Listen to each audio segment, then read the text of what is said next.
Greetings again, it's Rick, aka the Pamphleteer. How's everybody doing out there today? I know my last video was a little pessimistic and cynical, but I'm sorry, it happens sometimes when people are creative. You put your stuff out there, you want it to be liked by everybody, and it doesn't work that way, and I recognize that.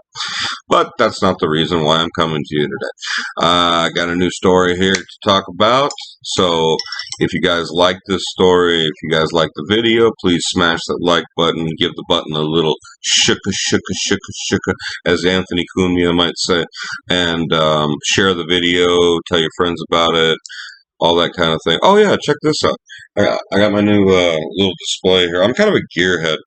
So I got some of my favorite, fast cars that I'll never own behind me. It's cool. I mean, even if I could afford them, I just can't see shelling out $500,000 per car.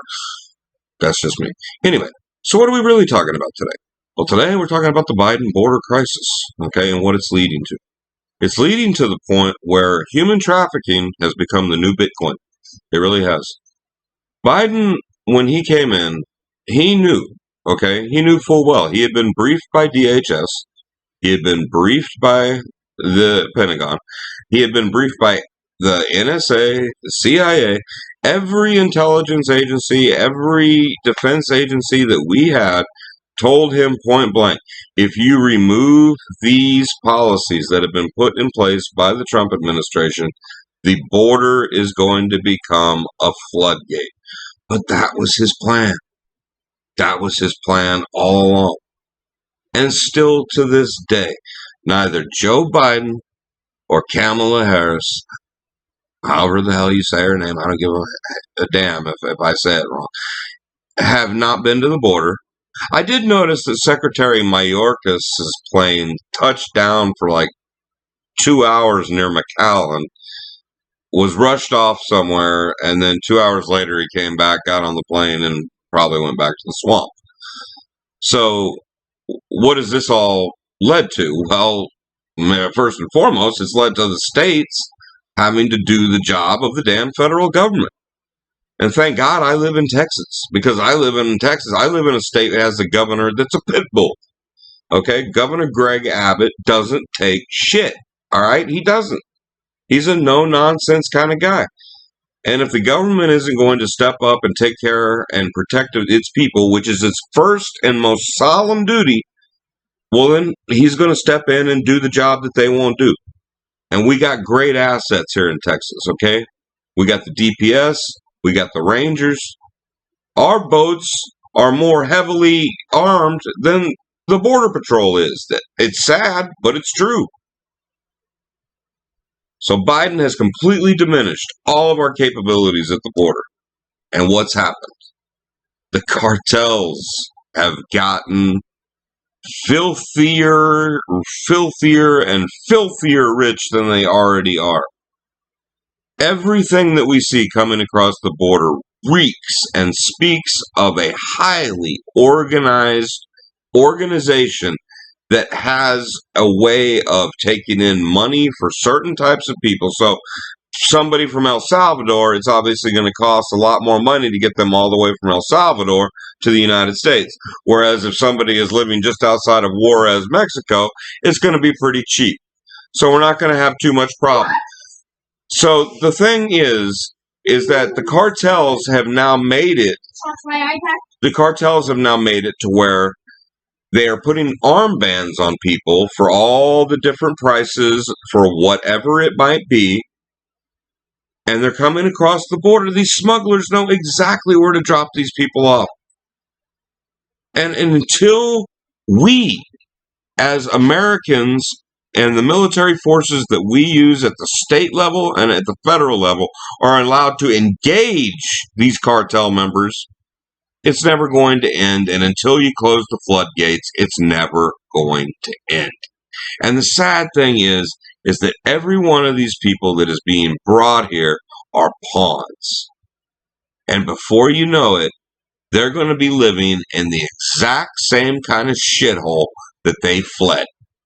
Because they're going to be counted on to keep Democrat and liberal and leftist politicians in power.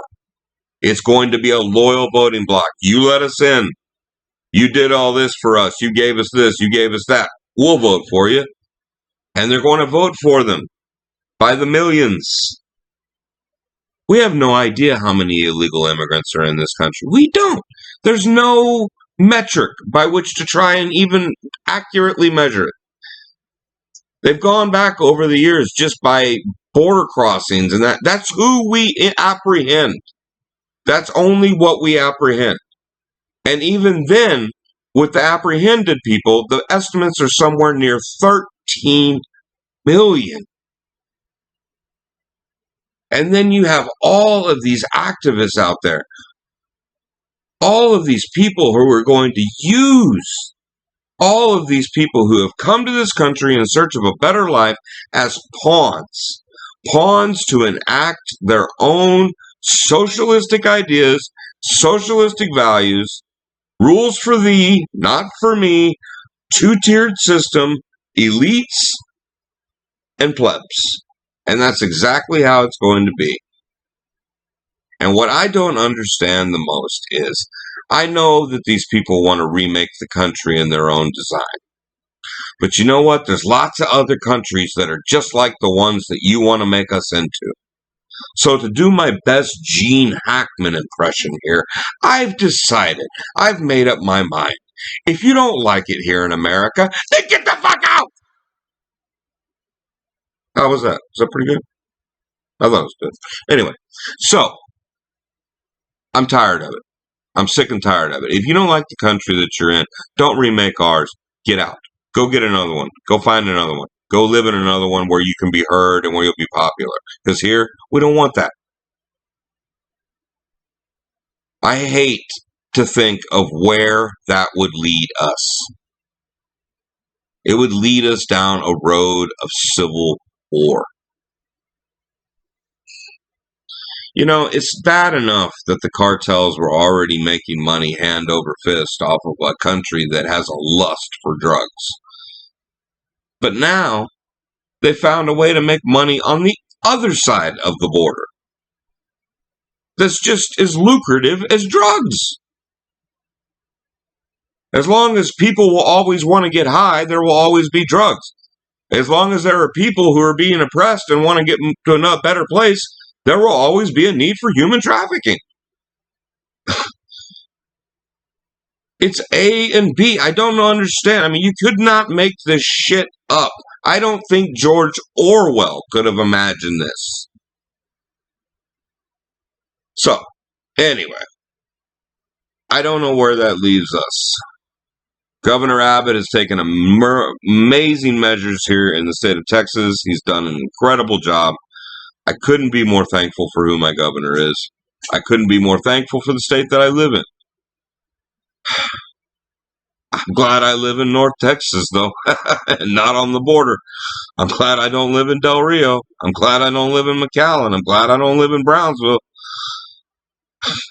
I mean, it's unbelievable. These ranchers, they're cattle. Everything about their livelihoods is being affected because half their damn acreage is being taken up by people living in tents. This is absolutely insane. Our country is putting people up in nice hotels. Veterans live on the street. And we won't go out there and address the fact that veterans have possibly maybe some mental disorders from things that they've had to see and put them in housing, give them a chance. But no, we can't do that. Let's give it to the people who had no right to be here in the first place. So anyway, that's what I got for you for this week. So I hope you enjoyed it. Like I said, if you like it, give it a like, give it a thumbs up, give it a, share, tell your friends about it. I hope we can turn this around soon, folks. We've got to do something because at the rate that we're going, we're fast reaching the point of critical mass. So until next time, it's Rick, the pamphleteer, signing off. We'll see you again. Y'all have a good one. Stay safe. Stay well. All right. Bye-bye.